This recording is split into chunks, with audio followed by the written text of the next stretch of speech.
Bonjour à tous et toutes. Nous sommes très heureuses d'être avec vous aujourd'hui pour représenter SuccessFinder et vous guider dans la compréhension de votre profil et de votre rapport et vous supporter surtout à passer à l'action. Je suis Sylvie Faria, directrice au développement des affaires chez SuccessFinder. J'ai fait la plupart de ma carrière en consultation en ressources humaines et je suis aussi membre de l'Ordre des conseillers en ressources humaines agréés. Je crois fortement que les gens sont les éléments essentiels au sein des organisations et que c'est grâce à ceux-ci qu'elles ont du succès. Et je suis Amanda Flessing, directrice marketing et communication. J'ai fait une carrière très diversifiée en gestion de produits, marketing, achat, bien plus. Et j'ai aussi fait quelques années en entrepreneuriat avant de vendre ma compagnie et me joindre à SuccessFinder à la tête du département marketing. Alors, chez SuccessFinder, nous sommes passionnés par le potentiel des gens. Que vraiment chacun soit dans le bon rôle fait une grosse différence chez ces individus et aussi pour les entreprises. Et nous croyons que tout développement commence avec de l'introspection et une bonne connaissance de soi. Alors, c'est pour cela que nous partageons cette présentation avec vous aujourd'hui. Alors, comme Amanda le dit, aujourd'hui, on est ici pour vous aider à atteindre votre plein potentiel à travers les données comportementales. Alors, on aimerait vous inviter, à débuter avec une citation. C'est une citation d'Albert Einstein et elle va comme ceci. Tout le monde est un génie, mais si on juge un poisson sur sa capacité à grimper à un arbre, il passera sa vie à croire qu'il est stupide. Alors, souvenez-vous, il n'y a pas de bon ou de mauvais profil, juste des points de départ différents pour chacun d'entre nous. Nous avons tous des forces. Quand on pense au développement professionnel, il s'agit de se comparer avec nous-mêmes, de l'endroit d'où nous partons, où nous désirons aller et le chemin à parcourir pour s'y rendre. Voici donc les 3 objectifs de notre webinaire aujourd'hui. Premièrement, comprendre les bases de SuccessFinder. Ensuite, décoder votre rapport exploration carrière pro que vous avez tous entre les mains et intégrer vos apprentissages et finalement, passer à l'action. Vous savez, il est important pour SuccessFinder de travailler avec les leaders de la communauté. Et c'est avec cette mission en tête que nous partageons aujourd'hui avec vous ces quelques moments pour vous accompagner, vous, les leaders qui construisent le futur. Prenons donc quelques instants pour mettre le tout en contexte en vous parlant, entre autres, de ce que SuccessFinder mesure et surtout la façon que nous devons regarder les données comportementales qui résultent de votre évaluation psychométrique. Alors, peut-être que vous vous en souvenez, l'évaluation SuccessFinder est une évaluation unique qui est composée de 340 questions à choix forcé et qui permet de décoder les préférences comportementales du participant. En effet, ce qu'on mesure, c'est la propension ou la préférence naturelle d'un individu et non pas sa capacité à agir ou s'exprimer d'une certaine manière ou de démontrer un comportement. Parlons donc de ce que SuccessFinder mesure. Par cette équation, on capture ce qui compose nos comportements observés. SuccessFinder, le carré en jaune, mesure le style comportemental et c'est ce qui reste le plus stable au courant du temps, au fil du temps. Ce sont les attitudes, les valeurs et la personnalité. Et en combinant ces 3 éléments, on obtient le caractère distinctif de l'individu, son ADN comportemental. Ensuite, on ajoute à cela ce qui peut être trouvé sur un CV et développé, comme par exemple avec de la formation, de l'effort ou de l'expérience. Ce sont les choses sur lesquelles vous pouvez avoir du contrôle.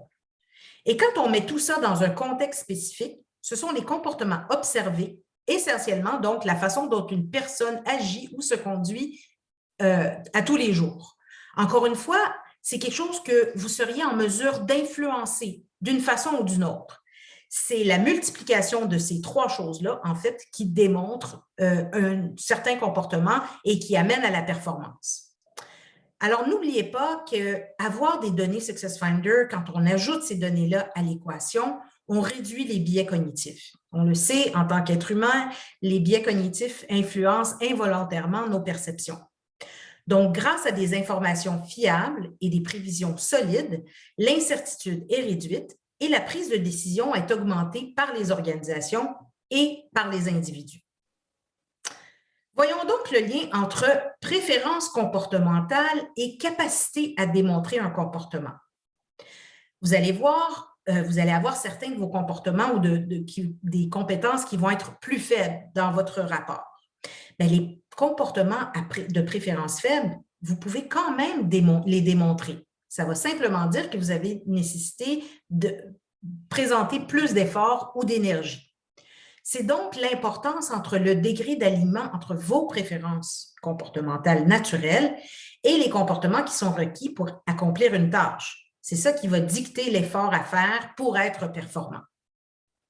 Amanda, est-ce que tu serais capable de... Oui, ouais, c'est ça. Je pense, je vais donner un exemple concret et personnel. Alors, pour moi, honnêtement, la visibilité n'est pas naturelle, voulant dire que je préfère ne pas me mettre de l'avant, mais je suis une danseuse professionnelle de ballroom depuis très longtemps. Donc, cela montre que l'expérience est aussi importante, même si ce n'est pas naturel, parce que j'ai mis des efforts à travers plusieurs années, je peux quand même être à mon meilleur sur scène ou livrer une présentation comme aujourd'hui. Donc, dans votre rapport Exploration Carrière Pro, les scores élevés sont vos préférences naturelles élevées. Ce sont vos comportements préférés. Vous les avez choisis souvent ou toujours dans le questionnaire, quelles que soient les alternatives qui vous étaient présentées.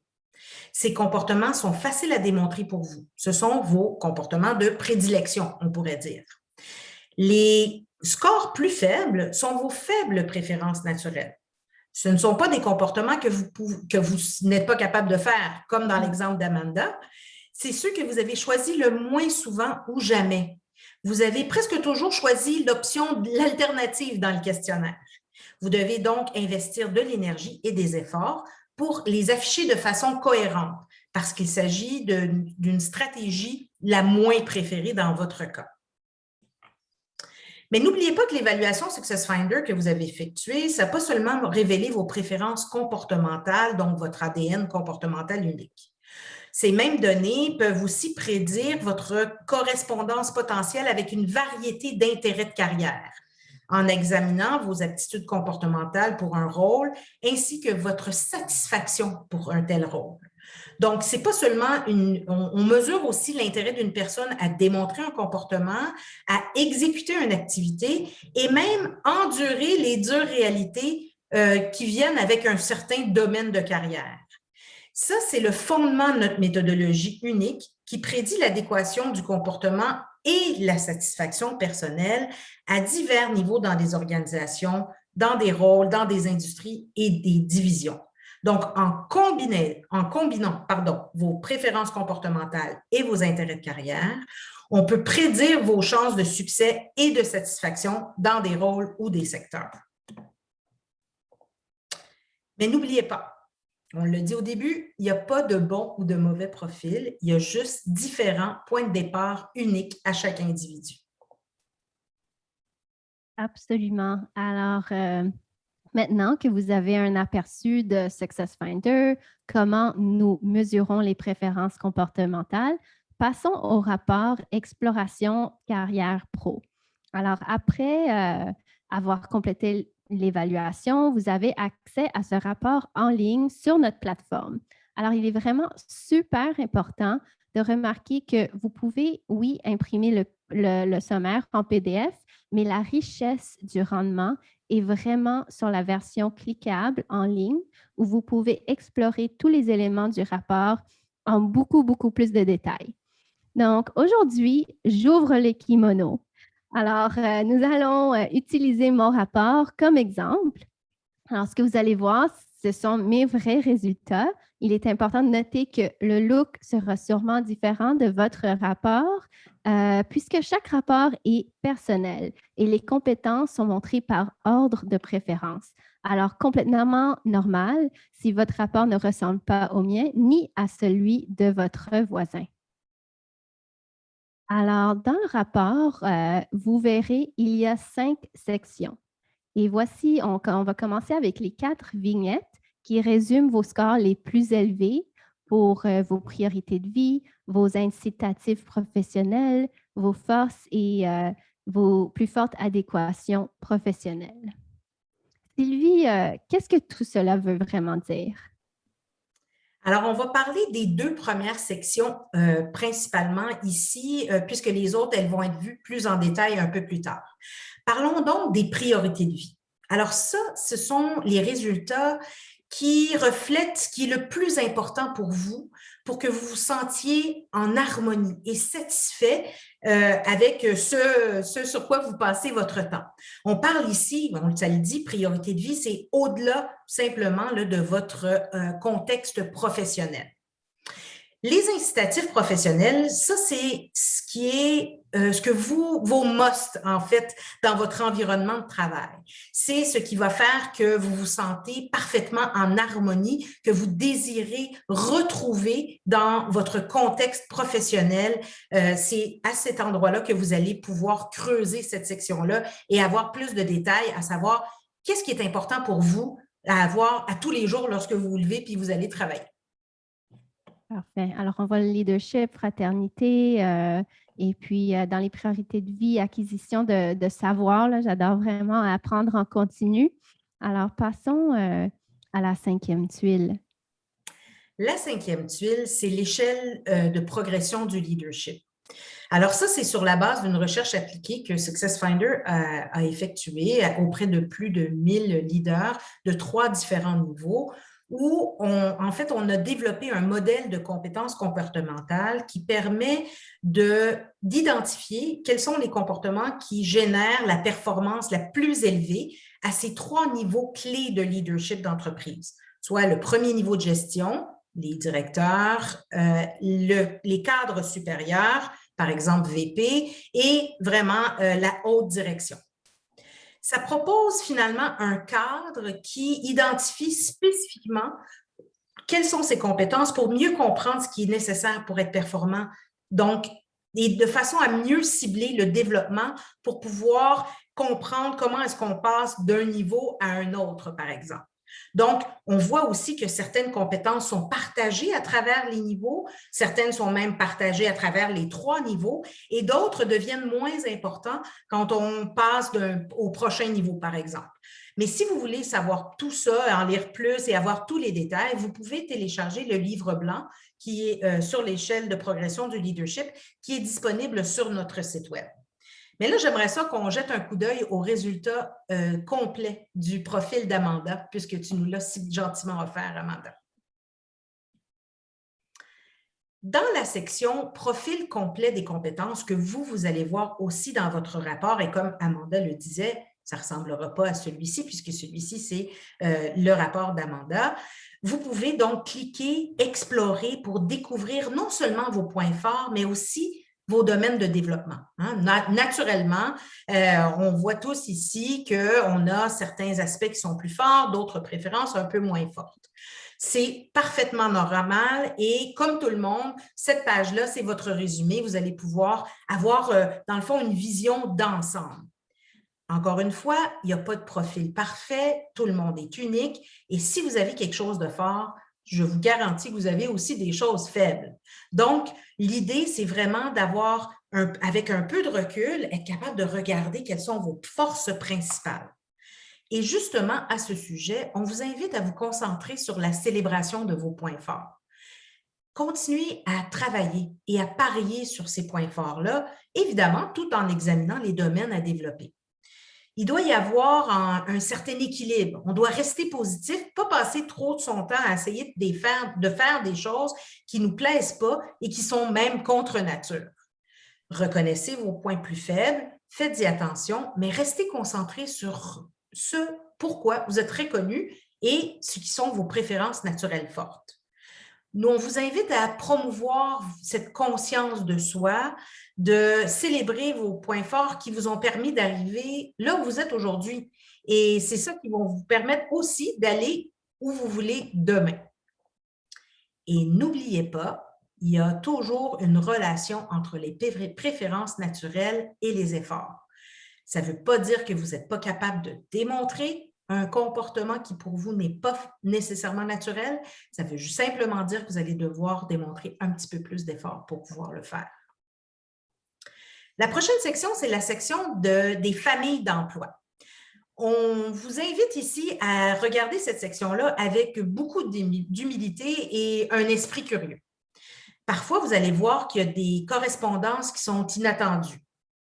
N'oubliez pas que tous les benchmarks ou tous les indices de référence de SuccessFinder sont basés sur les gens les plus performants dans ces rôles-là. Donc, une correspondance qui est inférieure ou moyenne, ça signifie simplement que votre style il est moins en adéquation, il est plus loin de ce que les performants, eux, préfèrent naturellement. Encore une fois, ça ne veut pas dire que vous n'êtes pas en mesure d'être performant dans ces rôles-là. Il est vraiment normal de ne pas avoir des matchs élevés ou très élevés. C'est très peu courant. L'objectif de cette section, c'est d'ouvrir notre esprit, de penser à d'autres possibilités, de regarder et d'explorer. Ça le dit, le rapport s'appelle « Exploration de carrière ». Certains types d'emplois pour lesquels vous allez avoir des adéquations fortes, c'est parce que vous ressemblez naturellement à des gens qui sont hautement performants dans ces rôles-là. Parlons un peu de type de réaction que vous pouvez avoir en regardant cette section-là. Bon, vous pouvez vous dire, ah ben, je n'ai pas de surprise, ça confirme déjà ce que je savais. On peut dire, ah ouais, il y a des choses auxquelles je ne m'attendais pas et honnêtement, il va peut-être même y avoir des choses que vous ne vouliez pas voir ou vous ne pensiez pas que ça allait sortir comme résultat. Encore une fois, on ne mesure pas la capacité, mais votre similitude, simplement, en termes de personnalité, avec des personnes qui exercent ces fonctions-là. Donc, peut-être que c'est simplement que vous apportez une approche différente à un rôle en étant un peu moins typique. Mais toi, Amanda, quand tu as vu ton rapport, qu'est-ce que tu as pensé? Ben, j'étais surprise là, de voir que je n'ai pas de match élevé ou très élevé sur aucun de ces rôles, ni aucun match sur mon rôle actuel. Alors, quelqu'un qui aime vraiment atteindre des objectifs, là, c'est pas très encourageant à voir. Oui, je comprends. C'est normal, cette réaction-là. Puis, ce qu'il faut, là, c'est mettre ça en contexte avec ton propre rôle, puis les spécificités de ton entreprise, la taille, par exemple, ou l'industrie dans laquelle que tu évolues. Tu sais, un même rôle peut être très différent dans deux entreprises ou deux industries. Être directrice du marketing chez SuccessFinder, une entreprise HR Tech en pleine croissance, dans un domaine de pointe, dans un marché en expansion et très concurrentiel, c'est certainement très différent qu'être directrice de marketing dans une grande entreprise de biens de consommation qui est dans un marché stable ou même peut-être un marché en déclin. Les résultats doivent donc toujours être contextualisés. OK, je comprends un peu mieux. Alors, par exemple, le fait que je porte différents chapeaux stratégiques, opérationnels, gestion dans une plus petite équipe ne correspond pas à un rôle similaire en grande entreprise. Alors, je sais que, par exemple, mon expérience en entrepreneuriat et plus l'expérience que j'ai en marketing m'a aidé à être sélectionnée pour ce rôle. En effet. Et quand on regarde, en fait, parlons un peu de cette faible ou forte adéquation. En fait, on veut que vous regardiez ça en pensant à comment est-ce qu'on a bâti les indices de performance pour ces rôles-là. On a identifié la recette du succès unique en regardant les similitudes de votre profil avec la recette du succès quand on a regardé des gens qui sont hautement performants dans ces rôles-là. Et dans le rapport Exploration de carrière, on vous montre votre adéquation avec plus de 80 familles d'emploi qu'on a étudiées de cette façon-là. Alors, c'est très commun d'avoir des adéquations faibles et moyennes, comme je le disais tantôt, et c'est très rare d'avoir des adéquations élevées. Plus vous êtes similaire à un profil, Ça veut simplement dire que plus votre correspondance est élevée et donc plus il est probable que vous réussirez, que vous soyez satisfait parce que votre style naturel est plus semblable à quelqu'un qui est hautement performant dans un rôle comme ça. Alors, passons à mes résultats. Je suis dans l'échelle de progression du leadership. Alors, la cinquième tuile qu'on a vue auparavant. Alors, je suis très contente, satisfaite du premier, adéquation plus élevée, mais qu'est-ce que cela signifie pour ma future progression de carrière si je ne suis que moyenne ou j'aurais même pu être plus faible en correspondance au niveau suivant? Mais moi, je veux progresser dans cette échelle et c'est sûr que peut-être il n'y a pas tout le monde qui veut faire ça, mais disons que dans mon cas, je le veux et quelles sont mes prochaines étapes? Comment dois-je interpréter cela, Sylvie? Je me sens peut-être, quand j'ai fait ça la première fois, un peu démotivée ou un peu frustrée compte tenu de mes années d'expérience, mes réalisations. Alors, qu'est-ce que je dois faire? Bien, merci de poser la question et honnêtement, peut-être que certains d'entre vous vivez la même chose qu'Amanda à la lecture de vos résultats. La réponse rapide, c'est ça ne veut absolument pas dire que tu ne peux pas progresser et que tu ne seras pas parfaitement génial dans un rôle et dans cette progression-là. Vois-le comme un guide pour les comportements sur lesquels tu dois mettre plus d'énergie à développer. Ceux sur lesquels tu peux compter à chacun des niveaux et ceux sur lesquels tu vas devoir, je dis vous parce que c'est tout le monde, là, Oui, faire c'est ça. des efforts pour les soutenir. Pas juste toi, Amanda, mais tout le monde. Exactement, tout le monde. Ouais. Exact. Donc, les compétences et ton expérience, c'est également des facteurs importants qui vont venir s'ajouter à tes préférences comportementales naturelles. Souviens-toi de l'équation qu'on avait dit au début, les comportements observables, en fait, c'est une somme de plein de choses et pas seulement ton comportement ou tes préférences comportementales naturelles. Super. Alors, nous avons expliqué comment marche l'évaluation et le rapport, mais maintenant, comment passer à l'action? Il est vraiment important de se fier aux données versus juste à l'intuition quand on parle de votre développement professionnel et de vos décisions de carrière. Alors, les données comportementales SuccessFinder peuvent absolument guider votre réflexion. Absolument. Et en fait, en plus de ces données-là que SuccessFinder vous permet d'avoir, on aimerait aussi vous inviter à réfléchir à votre tableau de ressources. Il y a plein de gens qui sont autour de vous, qui sont vos ressources. N'hésitez pas à demander de la rétroaction continuelle et en combinaison avec ce que vous avez déjà acquis comme connaissance de vous-même à travers SuccessFinder et les autres points de vue, les angles qui vont vous être apportés, vous allez vraiment être capable de faire un amalgame de tout ça pour pouvoir vous appuyer sur les différentes personnes qui sont autour de vous. Donc, il y a tout plein de gens et chacun d'eux ont des rôles différents à jouer, que ce soit vos pairs, que ce soit évidemment des coachs de carrière là, de façon plus spécifique au niveau ressources humaines, des mentors, des gens qui sont qui vont vous aider avec leur networking, qui vont pouvoir vous faire évoluer et vous connecter aux bonnes personnes. Et n'oubliez pas aussi l'équilibre dans tout ça. Les coachs de vie sont ceux qui vont vous permettre de vous préoccuper aussi de votre santé globale, de votre bien-être, de votre mieux-être. On est des individus professionnellement insérés. Là, il y a plein de parties dans nos vies. Donc, regardez-le vraiment comme ça, comme un tableau de ressources qui sont à votre disposition. Finalement, si on passe à la conclusion, on aimerait vous laisser avec certains petits points. Entre autres, l'idée que la connaissance de soi, et non seulement la connaissance de soi, mais la gestion de soi est essentielle pour le développement professionnel. On parle de se connaître, mais aussi reconnaître nos impacts sur les autres et faire des choix éclairés et conscients sur les comportements que nous désirons démontrer à l'avenir à travers ce développement-là. Reconnaissez et travaillez sur vos points moins forts, mais surtout, concentrez-vous sur vos forces. On doit continuer à toujours améliorer ce qu'on fait déjà de bien. Il n'y a personne qui n'a jamais été reconnu pour quelque chose qu'il ne faisait pas déjà avec brio. Finalement, tout n'est pas important.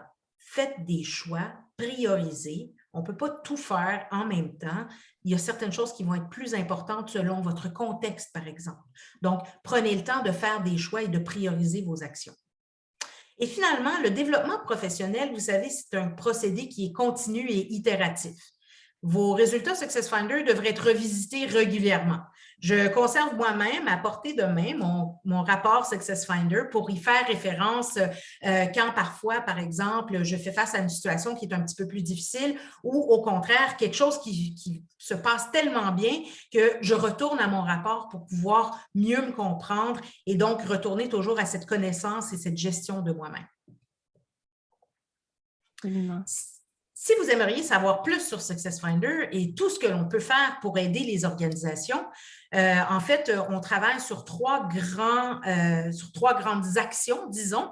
On a des solutions pour le recrutement prédictif, pour la gestion des talents et des solutions d'analytique de talent qui vous permettent justement là, de travailler avec des données, sortir de l'intuition pour justement travailler et réduire les biais pour pouvoir augmenter la cohérence dans vos décisions RH. Donc, n'hésitez pas à faire appel à nous à l'adresse que vous voyez actuellement. Alors, il y a aussi la possibilité, si vous cherchez à aller en savoir encore plus sur vous-même, sur vos résultats, n'hésitez pas à nous contacter aussi à la même adresse, équipe@successfinder.com. On va vous mettre en liaison avec un de nos partenaires experts. Il nous fera très plaisir de le faire. Et puis, si vous avez des questions, juste écrivez-les dans le chat dans YouTube, ici-bas, et puis on vous répondra ou écrivez-nous encore à la même adresse courriel. Et on aimerait, Sylvie et moi, vraiment vous remercier de votre attention aujourd'hui. Et puis, nous avons beaucoup, beaucoup apprécié être ici, que vous preniez le temps, cette demi-heure avec nous en version en ligne pour nous permettre de vous partager notre passion sur les données comportementales et comment elles peuvent vraiment vous supporter dans l'atteinte de votre plein potentiel au travail. Merci. Merci, Amanda. Toujours un plaisir de travailler avec toi.